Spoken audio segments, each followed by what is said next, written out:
75 साल के दुनिया के मशहूर लेखक सलमान रुश्दी पर अमेरिका में एक शख्स ने जानलेवा हमला कर दिया। यह हमला उस वक्त हुआ जब सलमान रुश्दी न्यूयॉर्क में आयोजित एक कार्यक्रम में शिरकत कर रहे थे। इस शख्स ने सलमान रुश्दी के शरीर के कई हिस्सों पर इतने घातक प्रहार किए कि उनकी कई जगह से नसें फटने की खबर भी सामने आ रही है। इस शख्स ने सलमान रुश्दी पर चाकू से कई वार किए, जिसमें वो गंभीर रूप से घायल हो गए हैं। इस हमले में रुश्दी की हाथ की नसें फट गई तो वहीं लीवर को भी नुकसान पहुंचा है। सर्जरी किए जाने पर सलमान रुश्दी की एक आंख जाने का खतरा भी उत्पन्न हो गया है। अमेरिकी पुलिस ने बयान जारी कर हमलावर को गिरफ्तार किए जाने की जानकारी दी है। सलमान रुश्दी को उनके उपन्यास मिडनाइट चिल्ड्रंस के लिए बुकर पुरस्कार से भी सम्मानित किया गया था। बुकर पुरस्कार जीतने के बाद सलमान रुश्दी का एक और उपन्यास आया जिसका नाम था the satanic versus. The satanic versus ये वही उपन्यास था जिसके बाद दुनिया भर में सलमान रुश्दी के खिलाफ विरोध प्रदर्शन हुए।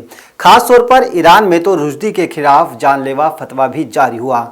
आज हुए हमले को इसी फतवे से जोड़कर क्यों देखा जा रहा है ये हम आपको बाद में बताएंगे, लेकिन उससे पहले आपको बताते हैं कि आखिर सलमान रुश्दी कौन है और वो कैसे दुनिया के एक मशहूर उपन्यासकार साबित हुए। सलमान रुश्दी एक कश्मीरी मुस्लिम परिवार से हैं। 19 जून 1947 को मुंबई में पैदा होने वाले रुश्दी का परिवार जन्म के कुछ दिनों बाद ही ब्रिटेन में जाकर रहने लगा। ऐसे में स्कूली पढ़ाई इंग्लैंड के फेमस रग्बी स्कूल से करने के बाद रुश्दी ने आगे की शिक्षा कैम्ब्रिज विश्वविद्यालय से की।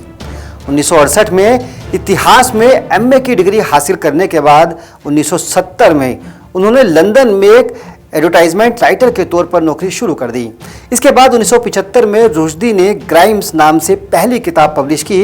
अपने दूसरे ही उपन्यास मिडनाइट चिल्ड्रंस के लिए 1981 में सलमान रुश्दी को बुकर प्राइज और 1983 में best of the Booker Prize से सलमान रुश्दी सम्मानित किए गए।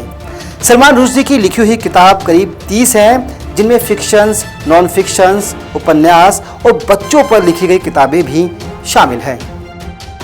आइए अब आपको बताते हैं कि द सैटेनिक वर्सेज उपन्यास पर आखिर विवाद क्या है और क्यों आज न्यूयॉर्क में हुए हमले को ईरान में जानलेवा फतवे के ऐलान से जोड़कर देखा जा रहा है। शुरुआत से ही आदमी ने गलत को सही ठहराने के लिए ईश्वर का इस्तेमाल किया। सलमान रुश्दी ने अपनी किताब सैटेनिक वर्सेज में 34 साल पहले यानी कि 1988 में ये बात लिखी थी। इसी किताब की वजह से रुश्दी पर पैगंबर की बेअदबी के आरोप लगे थे। 1979 में ईरान की इस्लामिक क्रांति के नेता अयातुल्लाह खुमैनी ने रुश्दी के खिलाफ मौत का फतवा जारी किया था। सैटेनिक वर्सेज उपन्यास का हिंदी में अर्थ शैतानी आयतें हैं। इस किताब के नाम पर ही मुस्लिम धर्म के लोगों ने आपत्ति दर्ज कराई थी। रुश्दी ने अपनी इस किताब में काल्पनिक किस्सा लिखा है। इस किस्से के बाद ही लोगों ने खासतौर पर मुस्लिम समुदाय के द्वारा रुश्दी पर इश्तिंदा कानून का आरोप लगा। आपको बता दें कि भारत पहला ऐसा मुल्क था जिसने सलमान रुश्दी के इस उपन्यास पर प्रतिबंध लगा दिया था। इसके बाद पाकिस्तान सहित दुनिया के तमाम बड़े मुल्कों ने रुश्दी के इस उपन्यास पर आपत्ति जताते हुए इसके प्रकाशन और किसी भी तरह की बिक्री पर बैन लगा दिया था। विवाद यही नहीं थमा। आपको ये भी बताएं कि 1979 में मुंबई में सलमान रुश्दी के खिलाफ एक बड़ा विरोध प्रदर्शन हुआ, जिसमें पुलिस और प्रदर्शनकारियों के बीच जमकर झड़प हुई। इस झड़प में करीब 12 लोग मारे गए थे। इतना ही नहीं, दुनिया के अलग अलग हिस्सों में सलमान रुश्दी के खिलाफ हुए विरोध प्रदर्शन में मारे गए लोगों की मौत का आंकड़ा करीब 60 के आसपास है। तो वहीं दूसरी तरफ ईरान की इस्लामिक क्रांति के नेता अयातुल्लाह खुमैनी ने उनके खिलाफ 1979 में मौत का फतवा जारी किया था। 3 अगस्त 1979 को ही सेंट्रल लंदन के एक होटल पर RDX विस्फोट कर रुश्दी को मारने की कोशिश हुई, लेकिन वह इस हमले में बाल बाल बच गए। बाद में मुजाहिदीन ऑफ इस्लाम ने इस घटना की जिम्मेदारी ली थी। मानव बम बने एक शख्स ने होटल के अंदर इस विस्फोट को अंजाम दिया था। इसके बाद से सलमान रुश्दी छिपकर और पुलिस प्रोटेक्शन में अपनी जिंदगी जी रहे थे।